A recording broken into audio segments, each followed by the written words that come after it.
Hi welcome to I dream. ఈరోజు మనం పెద్ద రివ్యూ గురించి మాట్లాడుకుందాం. నిజానికి ఇది రివ్యూ కూడా కాదు. సినిమా చూసిన తర్వాత నాకు పర్సనల్గా ఎలాంటి ఒక ఎక్స్పీరియన్స్ దొరికిందో ఈరోజు మీతో షేర్ చేసుకుంటాను. సో ఈ ప్రపంచంలో జరిగిన అన్ని యుద్ధాలు ఒక గుర్తింపు కోసం జరిగినాయి. ఇది నాది, ఇది నా ఆత్మగౌరవం, ఇది నాకు చెందింది. సో ఇలాంటి ఒక ఆత్మగౌరవం కోసం చేసే యుద్ధాలు అవన్నీ కూడా గుర్తింపు, ఇది నేను అని చెప్పుకోవడానికి. అలాంటి ఒక గుర్తింపు 450 గడపలో నాకు ఊరికి అవసరమైతే, 1800 మంది ప్రజలకు అవసరమైతే, వారందరి కోసం ఒక్కడు ముందడుగేస్తే ఆటని అస్త్రంగా చేసుకొని ఆ ఊరి సమస్యను తన భుజాల మీద తీసుకొని ఆ ఒక్కడు ప్రాణాలను ఫలంగా పెట్టి పోరాడితే ఇంతకంటే కథ ఏముంటుంది? ఇంతకన్నా కమర్షియల్ లైనే ఉంటుంది. సో ఒక కథ చెప్పాలంటే సున్నితమైన మనసు కావాలి. సున్నితమైన కథను చెప్పాలంటే ఇంకా భావోద్వేగాలు ఉండే మనిషి కావాలి. బుచ్చి రూట్ లెవెల్ మనిషి. అంటే ఈరోజు మనం చూస్తున్న స్టార్ డైరెక్టర్లు అందరూ వేరు, బుచ్చిబాబు వేరు. బుచ్చిబాబు ఆ గ్రౌండ్ లెవెల్లో ఉంటాడు. అంటే ఆ రియాలిటీ అర్థం చేసుకున్న మనిషి. అలాంటి ఒక మనిషి నుంచి వచ్చిన సిన్సియర్ ప్రయత్నం పెద్ది. ఇక్కడ నేను పెద్ది సినిమాని కావాలని మోయడానికో లేదా కావాలని పాజిటివ్ రివ్యూ ఇవ్వడానికో ఇలాంటి మాటలు మాట్లాడట్లేదు. అంటే ఒక పుష్ప, ఒక దేవర, ఇలా మనకి పాన్ ఇండియా సినిమాలు ఎక్కువైపోయినాయి. నిజమే, స్టార్ హీరోల ఎలివేషన్స్ అవన్నీ ఆడియన్స్కి కానీ ఫ్యాన్స్కి కానీ కిక్కిస్తాయి.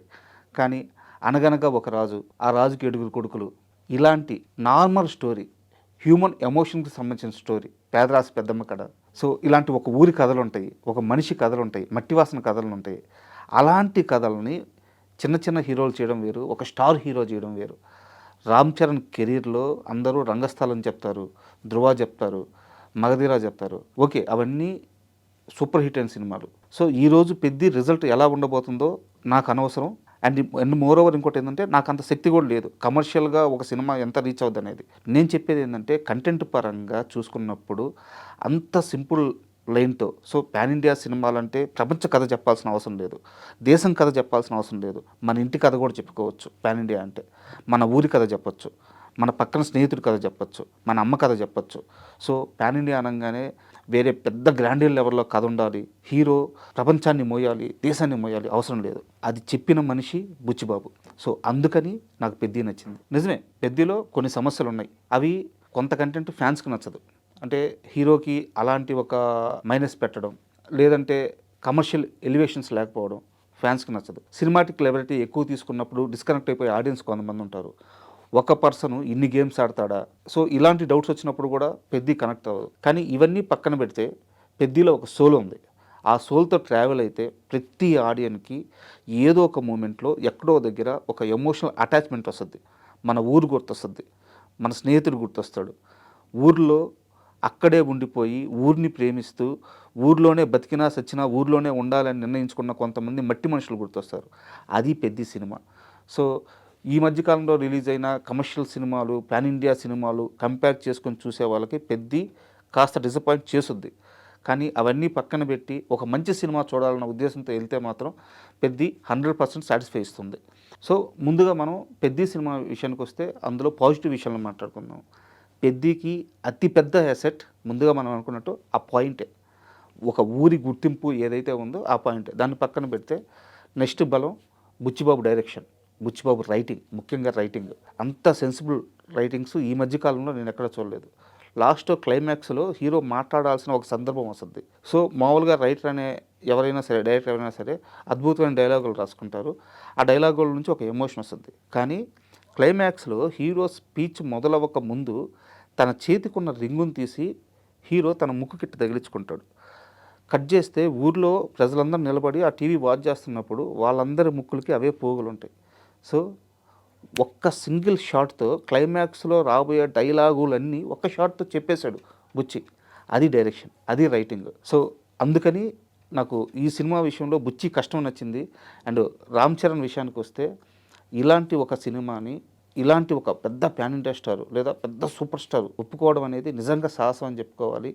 చరణ్ తప్ప ఈ ప్రయత్నం ఇంకో హీరో చేయలేరు, చేయకపోవచ్చు కూడా. బట్ దీన్ని ఆడియన్స్ ఎలా రిసీవ్ చేసుకుంటారనేది వాళ్ళ ఫ్యాన్స్ ఎమోషన్స్ మీద డిపెండ్ అయి ఉంటాయి. అయితే ఈ విషయంలో మాత్రం రామ్ చరణ్కి ఖచ్చితంగా హ్యాట్సప్ చెప్పాల్సిందే. అండ్ పెద్దికి మరో అతిపెద్ద ప్లస్ వచ్చేసి జగత్ బాబు క్యారెక్టర్ అప్పల్ సూరి. అంటే జగత్ బాబు చాలా గొప్ప నటుడు, చాలా పెద్ద సినిమాలు చేస్తున్నారు, చాలా పెద్ద హిట్స్ ఉన్నాయి. ఇవన్నీ పక్కన పెడితే జగత్ బాబు గారు అనగానే చాలామందికి అంతఃపురం సినిమాలో క్లైమాక్స్ సీన్ గుర్తొస్తుంది. తన ప్రాణాలు పోతా ఉన్నా సరే ఆ సిగరెట్ తాగుతూ డబ్బులను చూసుకుంటూ ఆయన చేసిన ఆ నటన అంతఃపురం అంటే కొన్ని తరాల పాటు మిగిలిపోయేది కృష్ణవంశీ గారి సినిమా. దాని తర్వాత పెద్దిలో జగపతి బాబు గారు చేసిన యాక్టింగ్ పర్టికులర్గా ఒక సీన్లో, ఆ సీన్లో రత్నవేలు గారి అద్భుతమైన కెమెరా వర్క్ కనిపిస్తుంది, రామ్ చరణ్ యాక్టింగ్ కనిపిస్తుంది, బుచ్చి డైరెక్షన్ కనిపిస్తుంది. అందరినీ తినేశాడు జగపతి బాబు గారు. ఆ ఒక్క సీన్లో మాత్రం జగపతి బాబు మాత్రమే కనిపించారు. ఇంకా చెప్పాలంటే అప్పల్ సూరి మాత్రమే కనిపించాడు. అది ఒక సీనియర్ యాక్టర్ క్యారెక్టర్లో ఇన్వాల్వ్ అయితే వచ్చే అద్భుతమైన అవుట్పుట్. నిజంగా హ్యాట్సప్ జగపతి బాబు గారికి. అండ్ ఇంకోటి వచ్చేసి గౌర్నాయుడు క్యారెక్టర్. అంటే ఈ క్యారెక్టర్ని ఎవరితో చేపించినా కానీ మిస్ఫైర్ అయిపోయేది. ఆ స్టేచర్ కావాలి, ఆ స్టార్డమ్ కావాలి. రామ్ చరణ్ని ఒక క్యారెక్టరు కాలు కిందేసి తన చేయి తొక్కుతుంది అంటే ఆడియన్స్ ఒప్పుకోవాలి. బట్ శివన్న చేయబట్టి మాత్రమే గౌర్నాయుడు క్యారెక్టర్ పండింది. ఒక హుందాతనం ఉంటుంది ఆ క్యారెక్టర్లో, ఒక డిగ్నిటీ ఉంటుంది, ఒక రెస్పెక్ట్ ఉంటుంది. ఆ క్యారెక్టర్ చుట్టూ ఒక ఆరా ఉంటుంది. సో శివన్నను ఎప్పుడైతే ఈ క్యారెక్టర్లోకి బుచ్చి అనుకుని ఫైనల్ చేసుకొని తీసుకున్నాడో అప్పుడే బుచ్చి సగం సక్సెస్ అయినట్టు. అండ్ ఇందాక మనం చెప్పుకున్నట్టు టెక్నికల్గా సినిమాకి పనిచేసిన ప్రతి ఒక్కరు ప్రాణం పెట్టేశారు. డిఓపి రత్నవేల్ గారు అయితేమి, and art director Avinash Kolla గారు అయితేనేమి, అండ్ ముఖ్యంగా మ్యూజిక్ డైరెక్టర్ ఏఆర్ రెహమాన్ గారు. రెహమాన్ గారు తెలుగు సినిమాలకు పనిచేసి ఇప్పటికే చాలా సంవత్సరాలు అయిపోయింది పెద్దకి ముందు. అంటే కొంతమందికి రెహమాన్ గారితో పనిచేయడం భయం కూడా వేసిన సందర్భాలు ఉన్నాయి. అవుట్పుట్ విషయంలో కానీ, లేదా ఆయన టైంకి ట్యూన్స్ ఇస్తారా లేదా అనే కానీ, లేదా ఆయన్ని హ్యాండిల్ చేయగలమా లేదా అనేసి. బట్ బుచ్చి అవన్నీ పర్ఫెక్ట్గా హ్యాండిల్ చేసుకున్నాడు. మేబీ ఆ ప్రేమ వల్ల ఏమో ఏఆర్ రెహమాన్ చాలా రోజుల తర్వాత ఒక తెలుగు సినిమాకి అద్భుతమైన బీజిఎం ఇచ్చారు. సాంగ్స్ కూడా థియేటర్లో వింటున్నప్పుడు వాటి వాల్యూ తెలుస్తుంది. సో హ్యాట్సప్ రెహమాన్ గారు, మీ కంబ్యాక్ ఇంత స్ట్రాంగ్గా ఉండడం చాలా ఆనందంగా ఉంది. అండ్ టెక్నికల్గా ఇంత బలం ఉన్న సినిమాకి ప్రొడ్యూసర్స్ ఎంత పెద్ద సపోర్ట్ చేస్తే ఇంత బలం వస్తుందో మీకు ప్రత్యేకంగా చెప్పాల్సిన అవసరం లేదు. ఇలాంటి ఒక కథని రాసుకోవడమే డేరింగు, ఇలాంటి కథని హీరో ఒప్పుకోవడమే డేరింగు. వీటన్నిటికంటే కూడా ఇలాంటి ఒక కథని తమ భుజాల మీద వేసుకొని వందల కోట్ల రూపాయలు ఖర్చు పెట్టిన నిర్మాతలకి నిజంగా హ్యాట్సాప్. అండ్ ఇప్పుడు దాకా మనం పెద్ద పాజిటివ్స్ మాట్లాడుకుందాం. అండ్ పెద్ద నెగిటివ్ విషయానికి వస్తే నాకు ముఖ్యంగా అతిపెద్ద మైనస్ అనిపించింది సినిమా లెంత్ విషయంలో బుచ్చిబాబు అంటే ఎక్కువ సీన్స్ పడితే, ఎక్కువ డైలాగ్స్ పడితే ఎమోషన్ క్యారీ అవుతుందని నమ్మారు. అది ఆయన విజను. బట్ ఇక్కడ స్క్రీన్ మీద చూస్తున్నప్పుడు ఏంటంటే ఎమోషనల్ మూవీకి వీలైనంత లెంత్ తక్కువ ఉండాలి. ఇప్పుడు నీకు ఒక కమర్షియల్ సినిమాకి ఒక 10 ఎలివేషన్లు ఫైట్లు ఉన్నా సరే ఫ్యాన్స్ ఎంజాయ్ చేస్తారు. ఎమోషన్ మాత్రం ఆ పర్టికులర్ టైమింగ్తో పట్టుకోవాలి. సో ఇంత లెంత్ ఉండడం వల్ల ఏమైందంటే కాస్త ఆడియన్కి భారంగా అనిపించింది అక్కడక్కడ. అండ్ మోర్ ఓవర్ చెప్పాలనుకున్న కథను బుచ్చి పూర్తిగా చెప్పలేకపోయాడు. ఇప్పుడు ఉదాహరణకి హీరో మీద తనకి ప్రేమ మొదలైంది, ఎలా మొదలైంది అన్న విషయాన్ని చెప్పలేకపోయాడు. ఎందుకంటే అప్పటికే లెంత్ చాలా ఎక్కువైపోయింది. And more over cross over athletic అన్నప్పుడు ఒక గేమ్ నుంచి మరో గేమ్కి షిఫ్ట్ అయ్యే ఈ పరిణామ క్రమం ఉంటుంది.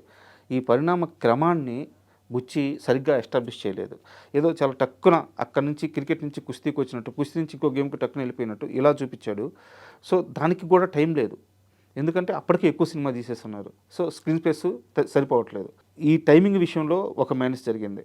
అండ్ అది పక్కన పెడితే హీరోయిన్ క్యారెక్టరైజేషన్ కొంచెం అబ్బట్టుగా ఉంది. మంచి కథ చెప్తున్నప్పుడు సో బుచ్చి తీసింది రూట్ లెవెల్ మూవీ. ఎక్కడా కూడా రామ్ చరణ్ లాంటి హీరో ఉంటే కమర్షియలైజ్ చేద్దామన్న ఆలోచన రాలేదు. బట్ హీరోయిన్ దగ్గరికి వచ్చేలేకే ఎందుకు అలాంటి సీన్లు తీయాల్సి వచ్చిందో అర్థం కాలేదు. నిజానికి ఈ సినిమాకి అవసరం కూడా లేదు. ఒక మంచి అద్భుతమైన సోల్ ఉన్న పాయింట్కి అలాంటి ఒక క్యారెక్టరైజేషన్, అలాంటి ఒక గ్లామరైజ్డ్ సీన్స్ అవసరం లేదు. బట్ బుచ్చి జాన్వీ కపూర్ ఉంది కాబట్టి తన ద్వారా కమర్షియలైజ్ తీసుకురావాలనుకున్నారు. మేబీ అది అతని చాయిస్, బట్ నాకు నచ్చలేదు. అండ్ దీంట్లో మరో పెద్ద మైనస్ వచ్చేసి ఇన్ని గేమ్స్ పెట్టడమే మైనస్. ఎందుకు అంటున్నానంటే ఆడియను కొంత టైం పీరియడ్ వరకు క్రికెట్తో ట్రావెల్ అవుతాడు. ఓకే, క్రికెట్ కాదు కుస్తీ అంటారు. కుస్తీ కోసం రామ్ చరణ్ గారు పడ్డ కష్టం, ఆ బాడీ బిల్డప్, ఆ బాడీ బిల్డింగ్, ఆ షార్ట్స్, మొత్తం ఆ ర్యాండ్ రస్టిక్గా చూపించిన విధానం అద్భుతంగా ఉంది. ఆడిన ఆ కుస్తీ ఎపిసోడ్తో ఆ సీక్వెన్స్తో ట్రావెల్ అవుతూ పోతుంటాడు. ఆల్ ఆఫ్ సడన్గా దానికి ఒక నెగిటివ్ ఎండింగ్ ఇచ్చి ఇక్కడ నుంచి మరో గేము మేము షిఫ్ట్ అవుతున్నాం, మీరు కూడా షిఫ్ట్ అవుతుందని ఆడియన్స్కి చెప్తే అది అంత కరెక్ట్గా అనిపించలేదు. సో ఇన్ని గేమ్స్ లేకుండా ఉంటే బాగుండేది అనిపించింది. అండ్ ఇప్పుడు ఇంకాస్త ఓపెన్గా మాట్లాడుకుందాం. నిజానికి పెద్ద కథ మిగతా ఏ స్టార్ హీరోలు చేయరు. ఎన్టీఆర్ కానీ, ప్రభాస్ కానీ, అల్లు అర్జున్ కానీ వీళ్ళెవరు పెద్ద కథ ఒప్పుకుంటారు అని నేను అనుకోవట్లేదు, ఈవెన్ మహేష్ బాబు కానీ. సో రామ్ చరణ్ ఒప్పుకోవడానికి ఒక బలమైన కారణం ఉంది. ఓపెన్గా మాట్లాడుకుంటే రామ్ చరణ్కి బిగ్గెస్ట్ మాస్ హిట్స్ ఉన్నాయి, కానీ యాజ్ ఏ యాక్టర్గా చరణ్ అద్భుతమైన నటుడు అని చెప్పడానికి ఒక రంగస్థలం, ఒక ధృవ తెప్పించి మరో సినిమా లేదు. ఇంకా 6 ఇవన్నీ కూడా డైరెక్టర్స్ ఖాతాలో పడిపోతాయి. అంటే అద్భుతమైన నటుడు అంటే okay, commercial star, mass hero, pan India star, but as a యాక్టర్గా రామ్ చరణ్ ఇంకా ఇంకా ఇంకా తను ఆ తపంలోనే ఉన్నాడు. సో అలాంటి ఒక హీరోకి పెద్ద లాంటి కథ దొరికినప్పుడు అతను వదులుకోకుండా పట్టుకోవడం, అండ్ అలాంటి డిసిషన్ తీసుకున్న తర్వాత అంతే స్థాయిలో సినిమాలో యాక్ట్ చేయడం, అంతే విధంగా కష్టపడడం నాకు చాలా బాగా నచ్చింది. సో ఇది రామ్ చరణ్ కెరీర్లోనే తీసుకున్న బెస్ట్ డిసిషన్ నేను బలంగా నమ్ముతున్నాను. అయితే ఈ సినిమాకి ఇంకో పెద్ద మైనస్ ఏంటంటే ఫ్యాన్సే అవుతారని నాకు అనిపిస్తుంది. ఎందుకంటే రామ్ చరణ్ సినిమాకి వెళ్ళే మాస్ ఆడియన్స్, వాళ్ళ ఎక్స్పెక్టేషన్స్, వాళ్ళు కోరుకునే స్టఫ్ వేరే లెవెల్లో ఉంటుంది. ఈ సినిమా వెళ్ళే విధానం వేరే లెవెల్లో ఉంటుంది. కొన్ని రోజులు మాత్రం ఫ్యాన్స్ కామ్గా ఉంటే న్యూట్రల్ ఆడియన్స్కి అండ్ ఫ్యామిలీ ఆడియన్స్కి, ముఖ్యంగా చిన్నపిల్లలకి ఖచ్చితంగా నచ్చి తీరుతుంది. సో కమర్షియల్ వైజ్ మాట్లాడుకుంటే ఫ్యాన్స్ కొన్ని రోజులు ఈ సినిమాని మోస్తే మిగతా తర్వాత అంతా ఈ సినిమా ఫ్యాన్స్ని మోస్తుంది. రామ్ చరణ్ ఫ్యాన్స్ ఎలాంటి హిట్ కావాలనుకుంటున్నారో అలాంటి హిట్ అయ్యే ఛాన్స్ ఉంది. సో ముందుగా ఈ కథ రాసుకున్న బుచ్చికి, ఈ కథను ఒప్పుకున్న రామ్ చరణ్కి, ఈ కథను సినిమా తీసిన నిర్మాతలకి, అండ్ బుచ్చి విజన్కి అండగా నిలిచిన టెక్నీషియన్స్కి, వీళ్ళందరికీ కూడా నా ప్రత్యేక కృతజ్ఞతలను ఎందుకు చెప్తున్నానంటే ఇలాంటి ఒక కథ చాలా అవసరం. మన పిల్లలకి చూపించాలి, మన ఊరు గురించి తెలియజేయాలి, ఊర్లో ఉండే మనుషుల గురించి చెప్పాలి, ఆ ఎమోషన్ని వాళ్ళలో ఇంజెక్ట్ చేయాలి. ఈ ప్రయత్నం చేసిన మూవీ యూనిట్ మొత్తం నిజంగా నా కృతజ్ఞతలు. అండ్ సినిమా కమర్షియల్ రీచ్ గురించి కానీ ఎంతవరకు వెళ్తుందనేది కానీ పక్కన పెడితే ఒక మంచి ప్రయత్నం చేశారు. ఆల్ ద బెస్ట్ అండి. And for more videos, please subscribe to iDream channel. Subscribe to iDream Media. Please subscribe to iDream. Please subscribe to iDream. Please subscribe iDream. And please subscribe to iDream. For more videos, subscribe to iDream. please like, share and subscribe to the channel. Congratulations, iDream. Subscribe to iDream. Subscribe to iDream. So subscribe to iDream Media. iDream ki iDream team andarki huge congratulations. Please subscribe iDream Media. Please subscribe to iDream. Subscribe iDream. Please subscribe to iDream. iDream అంటే నా కళల ఛానల్ను subscribe చేసుకున్న నోరు తిరుగుతలేదు, మీరైతే గంట గుర్తు కొట్టండి. For more such videos, please subscribe to iDream.